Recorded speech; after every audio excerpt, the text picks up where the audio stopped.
You have declared a jihad against the United States. Can you tell us why? Government has committed acts that are extremely unjust, hideous and criminal through its support of the Israeli occupation of Palestine. And we believe the US is directly responsible for those killed in Palestine, Lebanon and Iraq. How Osama bin Laden weaponized the victim narrative. We are the victims of your aggression. This phrase appears again and again in Osama bin Laden's propaganda. But this wasn't just rhetoric. It was a calculated psychological strategy that transformed perpetrators into heroes and mass violence into self-defense. Today, we're examining one of terrorism's most dangerous propaganda tools, the weaponization of victimhood. Understanding this manipulation isn't about politics. It's about recognizing a pattern that appears throughout history whenever violence needs justification. Let's dive in. Part 1. The Victim Framework. Building the narrative. Between 1996 and 2011, bin Laden issued dozens of statements, videos, and letters. And if you analyze them, a clear pattern emerges. Nearly every justification for violence begins with claims of victimization. Here's how the framework worked. First, establish collective victimhood. Bin Laden didn't just claim he was a victim. He positioned entire populations as victims. Muslims worldwide were portrayed as suffering under Western oppression, military occupation, and economic exploitation. This wasn't about individual grievances. It was about creating a shared identity of victimization. Second, make the victimhood cosmic and historical. The narrative stretched back decades, even centuries. The Crusades, colonial exploitation, support for Israel, military bases in Saudi Arabia. All were woven into a single continuous story of Western aggression against Islam. Every current event became proof of an eternal pattern. Third, eliminate nuance. Complex geopolitical situations were reduced to simple victim-oppressor dynamics. The 1991 Gulf War, unprovoked aggression, sanctions on Iraq, genocide, the Israeli-Palestinian conflict, pure oppression. Any context that complicated the victim narrative was stripped away. This framework is psychologically powerful because victimhood is morally potent. Victims deserve sympathy. Victims have the right to defend themselves. And once you accept someone as a victim, you're primed to accept their actions as justified responses to injustice. Part 2. From Victim to Avenger. The moral transformation. But here's where the psychology gets really dangerous. Bin Laden didn't just want sympathy. He wanted to transform victims into avengers. The logic worked like this.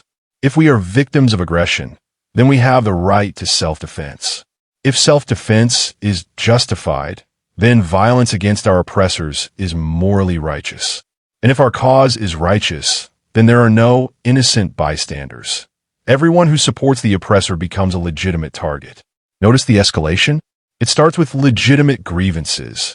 And yes, some of the issues he referenced, like civilian casualties and conflicts, were real problems that deserved attention. But then comes the sleight of hand. Because we have suffered, anything we do in response is justified.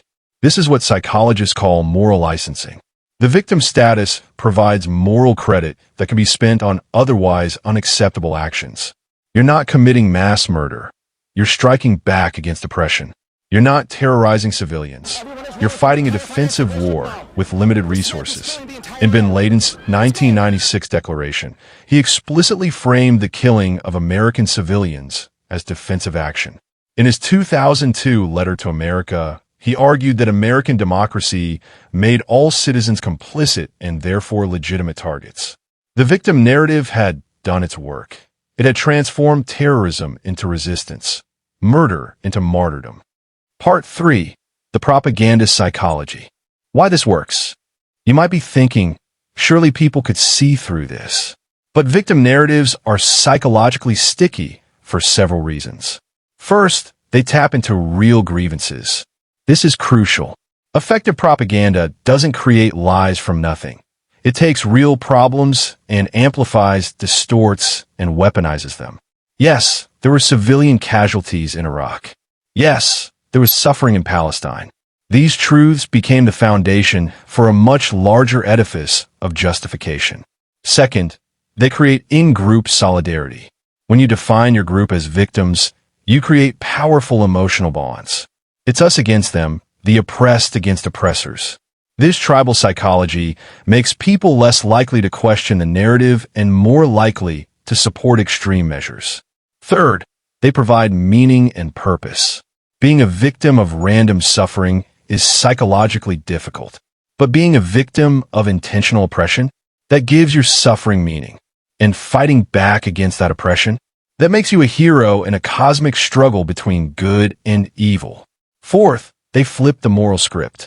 In normal moral frameworks, killing innocents is evil. But in the victim framework, the real evil is the oppression that forced you to act. The perpetrators become victims, and the victims become collateral damage in a righteous cause. This is why counterterrorism experts say that military action alone can never defeat terrorism. You have to break the narrative. You have to address legitimate grievances while simultaneously exposing how they're being manipulated. Part 4. The broader pattern. Beyond bin Laden.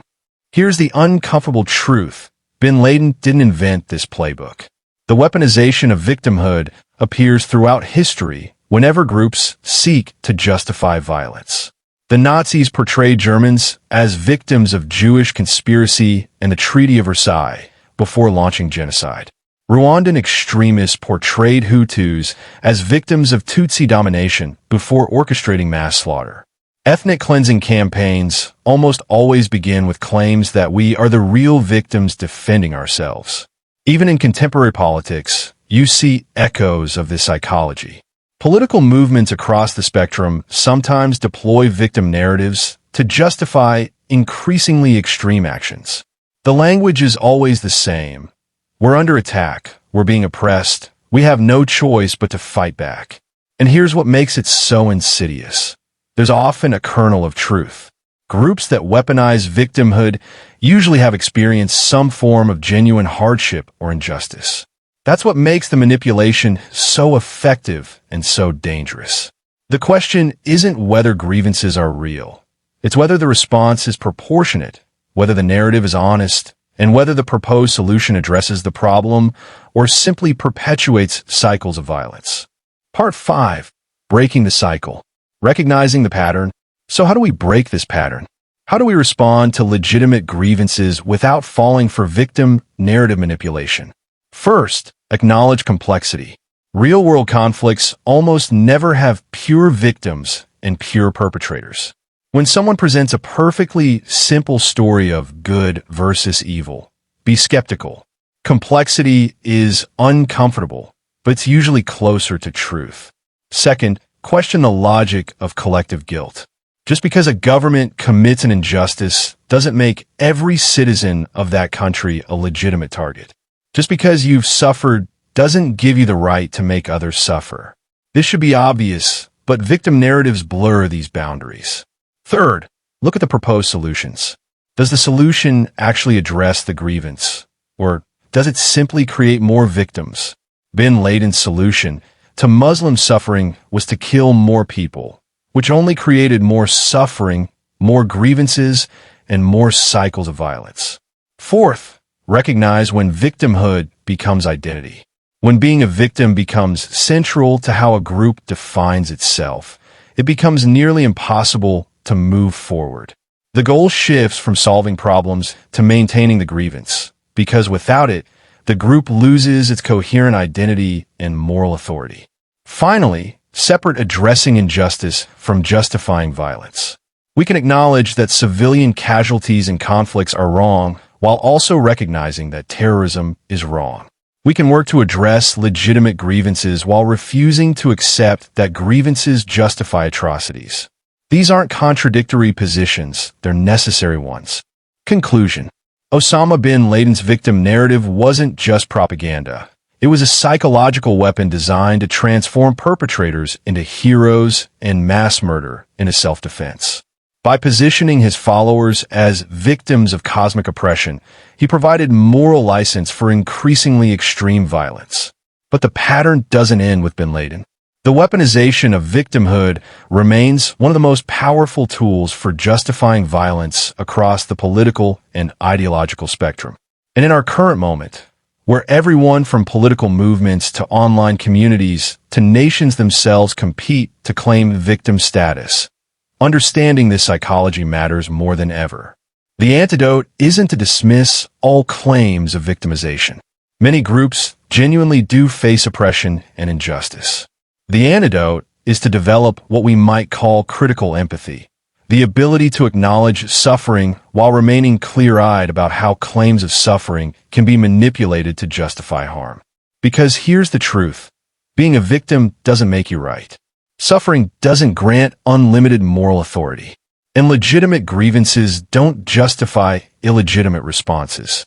Real justice requires us to hold both truths at once: that people can genuinely suffer injustice, and that this suffering never justifies visiting that same injustice upon others. Thanks for watching. If this analysis helped you understand the psychology of propaganda and extremism, consider subscribing. And let me know in the comments, where else do you see victim narratives being weaponized today?